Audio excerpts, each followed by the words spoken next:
Hello and welcome to Magical Women's YouTube channel. My name is Breland and today I'm going to show you how to make a double crochet. First, we're going to find our third chain from the hook. Now I have chained 12, so that will give me 10 stitches. But whatever your pattern's calling for, make sure you do that amount of chains because they typically include your turning chain for your first row, which is why I've chained 12, because those other two chains here are going to give us the height that we need to make our double crochet. So this is our first chain, second chain, and this is our third here. And so to begin, we're going to yarn over. Now make sure your hook is facing up. To yarn over, we're going to make sure our yarn goes from the back to the front. And we're going to kind of hold that out of the way. And we're going to insert into our third chain here. Then we're going to yarn over again, and we're going to pull our work toward the end of our hook and let it catch that working yarn loop, and we're going to pull it through this first loop, just like that. Now we have 3 chains on our hook. We're going to yarn over again, grab our work, and we're going to pull through the first 2 loops, just like that. Then we're going to yarn over one more time and pull through the last 2, and that's a double crochet. Now we're going to continue, and I'm going to keep it zoomed up for now, but this is the one that we did a double crochet in, and this is our next chain. Now when I insert my chain, I always go into the back loop, this one here. I typically turn my chain up like this so that the top one here is my back loop. Now we have a middle loop and a front loop, and I don't typically use those with my chain. I typically just work in the back. So to start, we're going to yarn over, insert into that next chain, so poke our hook in there. We're going to yarn over again, and we're going to take it and we're going to grab it and pull it toward the end of the hook. Now, you can keep your hook facing up. I, however, have a tendency to keep mine sideways, which is good because whenever we pull it to the end, we're going to pull that working yarn through that first loop right there. Just like that. Now we have 3 loops on our hook. We're going to yarn over again, pull it to the end, turn, pull through those first 2 loops. Now we have 2, yarn over, pull through the last 2 loops, just like that, and that's a double crochet. And we're going to continue working, and I'm going to zoom out so you can see how I'm holding my yarn when I do my double crochet.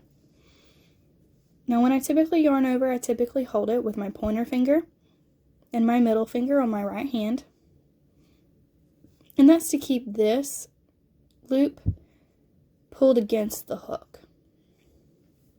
And then we're going to insert, poke our hook in there, yarn over. And when I yarn over here, when I'm about to pull it through, I typically hold it between my pointer finger and my middle finger on my left hand. And we're going to pinch it, pull it to the end, pull it through that first loop, 3 loops on our hook, yarn over, pull through 2, yarn over, pull through 2, just like that. Now I'm going to do another one here so you can see what my hands are doing.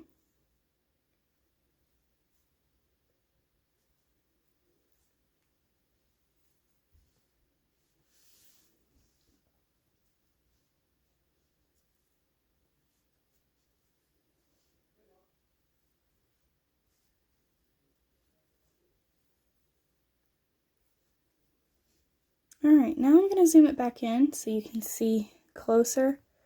And I know this yarn is darker. However, I like that you can see the texture of the double crochet in this yarn. So, that's really nice.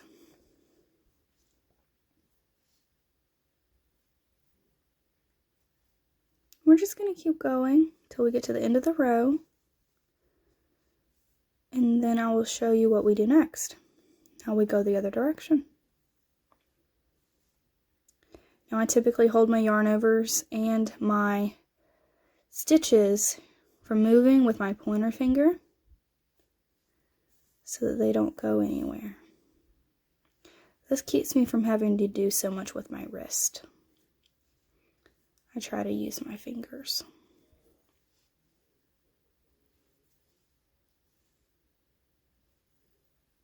Now, if you notice, our work is trying to curl up. Well, that's probably because my chains are a little tighter than they need to be. To fix that, I'm just going to kind of pull down on it. I do have a tendency to crochet more tightly, and so that's why it's doing that more than likely. The first 2 rows are always the hardest for me, even though I've been doing this over 10 years. So if you don't have it perfect, that's okay. And we're at our last chain.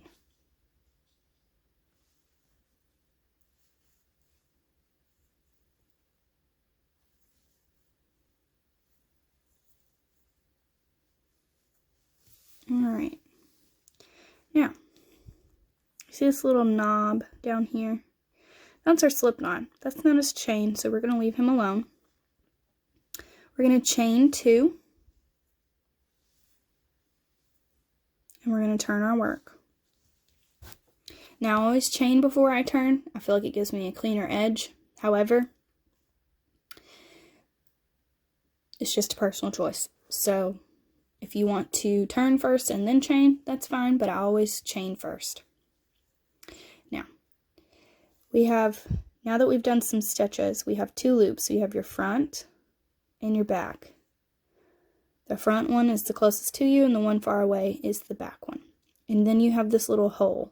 See the hole right there? That's where we will work if we're going to work in both loops.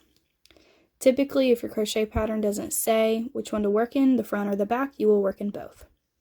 So, we've chained 2. These are our chains here. We'll yarn over, and we'll insert into that first stitch. Now,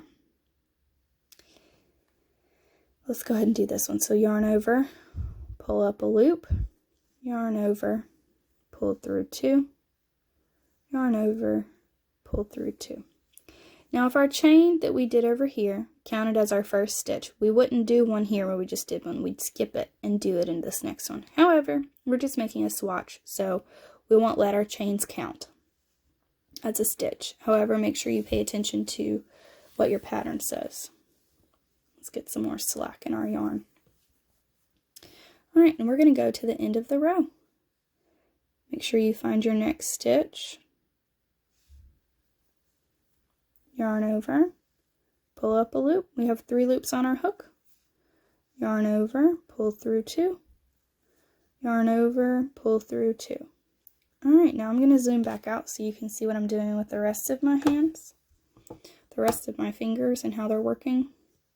So we're going to yarn over, find our next stitch, insert into both of those.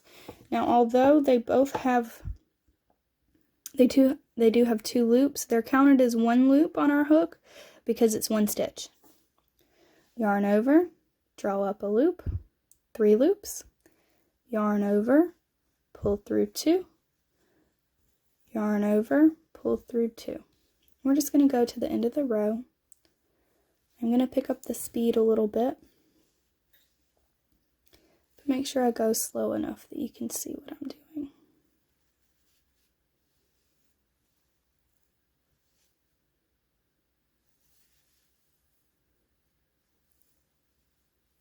If you need to slow down the video or go back, feel free to do that. To slow down the video, you will hit the 3 little dots in the upper right hand corner of the YouTube video, and that will slow down the video for you, so you can see it at the pace that works for you. Although I'm trying to go slow, once you get into the rhythm of crochet and how you crochet, it's a lot harder to slow down than you might think. So, I'm hoping that will help you. being able to slow that down at the pace that you need. Alright, this is our last stitch before we talk about our final stitch in this row. And I want you to observe something. I'm going to zoom this back in. You have the chain, or turning chain that we did when we did our chain 2. So remember when I told you that I did a chain of 12? Well, that gave me 10 stitches, and these are the 2 chains that are part of that 12, the last 2 chains that we did.